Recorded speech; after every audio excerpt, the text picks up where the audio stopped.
Morning class 11. So today we will conclude our lesson from page number 81 and last paragraph on this page. तो अभी तक ये पढ़ा कि जो राइटर है वो अब अकेला ही रह गया है उसको, लेकिन उसके मन में ये है कि एनी हाउ उसकी जो परिक्रमा है वो पूरी हो जाए, लेकिन वो थोड़ा सा अकेला जाने के लिए अपने आप को नर्वस फील करता है।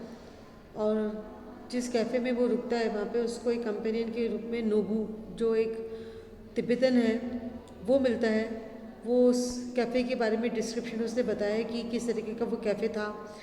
कुछ बहुत सारे सेक्शंस में डिवाइडेड था और बड़ी बड़ी जो मोटी मोटी शीट्स होती है प्लास्टिक की, उससे बना हुआ था। और साथ में उसने ये भी बताया कि जो प्लास्टिक है वो चाइना का सबसे सिल्क रूट के थ्रू उसका सबसे ज़्यादा एक्सपोर्ट किया जाता है चाइना में प्लास्टिक का।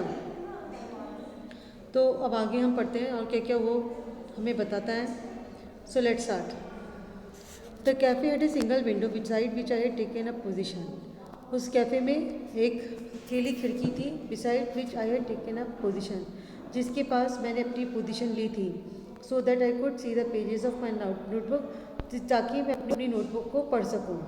आई had also brought a novel with me to help pass the time.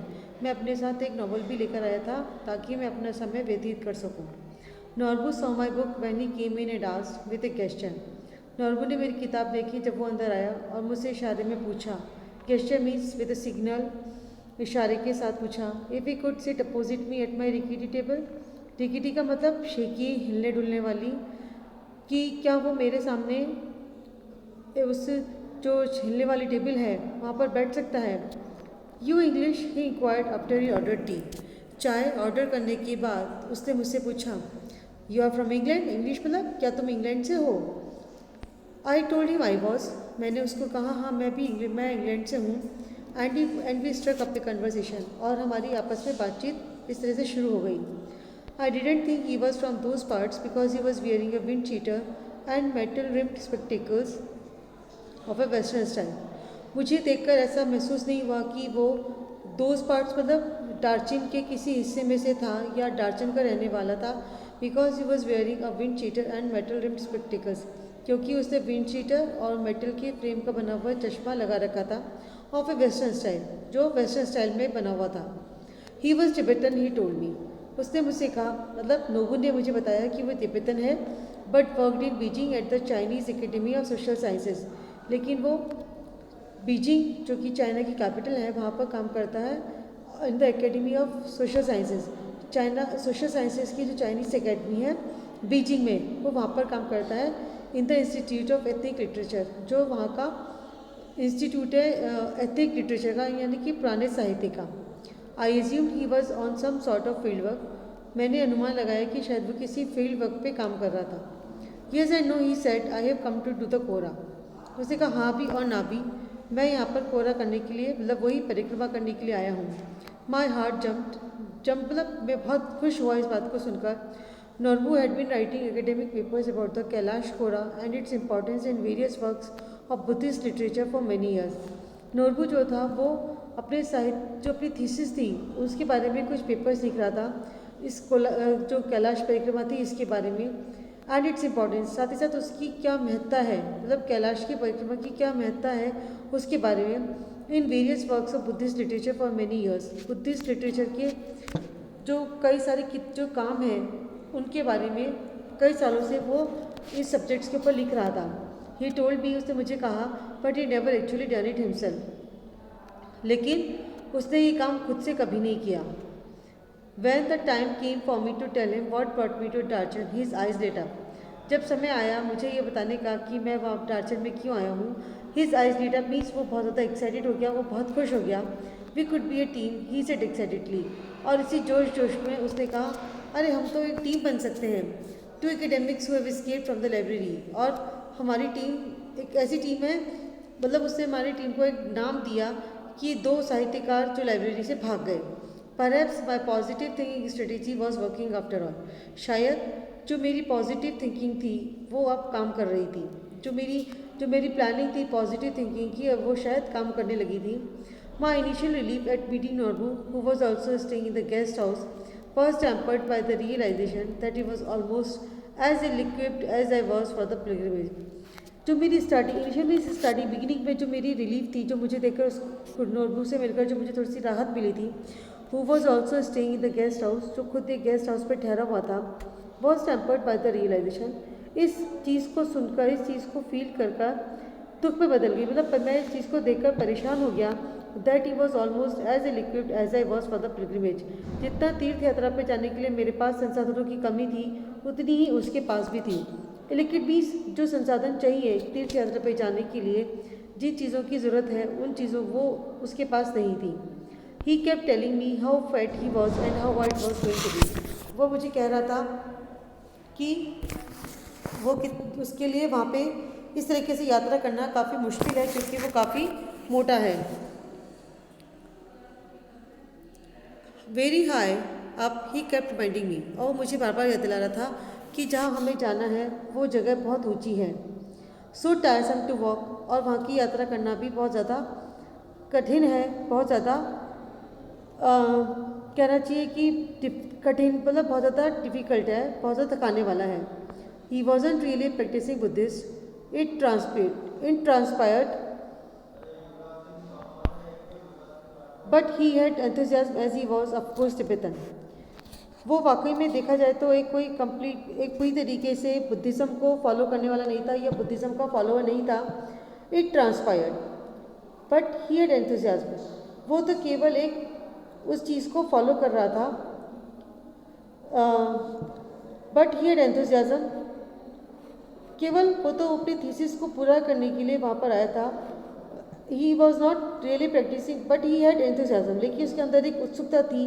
And he was of course Tibetan, और सबसे बड़ी बात कि वो एक तिब्बतन था। Although I had originally envisaged making the track in the company of devout believers, वैसे तो मैंने स्टार्टिंग में अपना एनविसाज का मतलब प्लानिंग, मेरी ट्रैक मतलब यात्रा या कोरा जो कोरा था, जो परिक्रमा थी, उसको पूरा करने के लिए मैंने प्लान किया था कि मैं इन the company of devout believers, जो बिलीवर्स यानी कि जो भक्त हैं कैलाश मानसरोवर के, उन्हीं की कंपनी में, उन्हीं की संगत में मैं यात्रा करूँगा।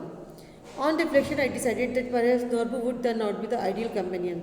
रिफ्लेक्शन मीन्स थिंक, सोचने के बाद मैंने डिसाइड किया कि शायद नॉर्बू जो है वो एक आदर्श साथी हो सकता है। आइडियल मीन्स आदर्श। He suggested we hire some yaks to carry our luggage, उसने मुझे सलाह दी कि हम याक्स ले लेंगे अपना लगेज कैरी करने के लिए। Which I interpreted as a good sign, मुझे भी जिसको सुनकर लगा, इंटरप्रेटेड मीन्स मुझे भी लगा कि वो एक अच्छी बात बता रहा है। And he had no intention of prostrating himself all round the mountain, और साथ ही साथ उसका कोई इरादा नहीं था कि वो उस लगेज को अपने साथ लेकर चले। प्रोस्ट्रेटिंग हिमसेल्फ मीन्स लगेज, जो अपने आप को थकाए, अपने उस लगेज को साथ में लेकर ऑल राउंड द माउंटेन, चारों उस परिक्रमा के दौरान।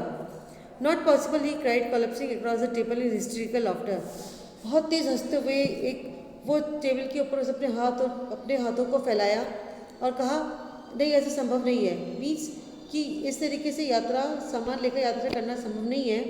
It was not his style and anyway his tummy was too big, कहने को वैसे ही उसका स्टाइल नहीं था, और दूसरी बात है कि उसकी टमी भी काफ़ी बड़ी थी। तो इट मीन्स की लेसन हमारा यहीं पे ख़त्म हो गया। और जो इसकी अगर हम इस पैराग्राफ को समराइज़ करें तो ये इसका मीनिंग निकलता है कि जो राइटर है वो अपना मेंटली प्रिपेयर्ड हो चुका है नोटबुक के साथ कैलाश मानसरोवर की परिक्रमा करने के लिए, क्योंकि वो काफ़ी खुश मिजाज, काफ़ी जिंदादिल व्यक्ति है।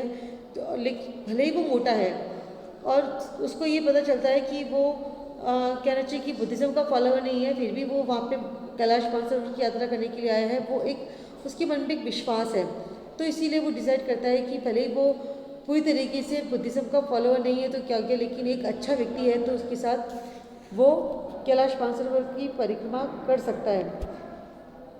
उसके एक आदर्श साथी वो उसका उस यात्रा में हो सकता है। और जैसा कि नोरबू जो है वो बहुत ज़्यादा फैट है, तो उसके लिए उतना सामान लेके लाद के यात्रा करना बहुत ज़्यादा मुश्किल है, तो वो उसको सलाह देता है कि हम याक्स पर अपना सामान रखेंगे और यात्रा करेंगे। और ये कहकर जब वो काफ़ी तेज़ हंसता है तो राइटर उसको बताता है कि राइटर बता रहा है कि भले ही वो मोटा था, लेकिन वो बहुत ज़्यादा खुश मिजाज था, तो इसीलिए वो डिसाइड करता है कि अब वो उसी के साथ ही अपना कोरा जो है वो पूरा करेगा। सो इस तरीके से जो कैलाश मानसरोवर, ये जो सिल्क रूट है, ये हुआ वो रूट जो कैलाश मानसरोवर को जाता है और जहाँ पर जाकर लोग अपनी परिक्रमा कैलाश मानसरोवर की पूरी करते हैं, जिसके द्वारा प्राचीन काल में सिल्क बहुत सारी चीज़ों का आदान प्रदान, बहुत ज़्यादा व्यवसाय हुआ करता था। So class 11th, this lesson is finished, this lesson is completed here. और ये इस लेसन के साथ हमारा जो प्रोज सेक्शन है वो भी हमारे ख़त्म हो गए हैं। होप सो कि आपको सारे लेसन अभी तक जितने भी हमने पढ़े क्लियर हो गए होंगे। फिर भी इस लेसन के साथ साथ और भी किसी लेसन में अगर आपको कोई प्रॉब्लम है तो you can consult in the school और फ्रॉम ऑन गूगल मीट, जैसा भी आपको ठीक लगता है, it's up to you. And do the question answers in the copies, अपनी कॉपीज अपने क्वेश्चन आंसर्स साथ के साथ करते चलें, उनको एक बार पढ़ भी लें तो आपके लिए अच्छा है। So thank you, that's all for today.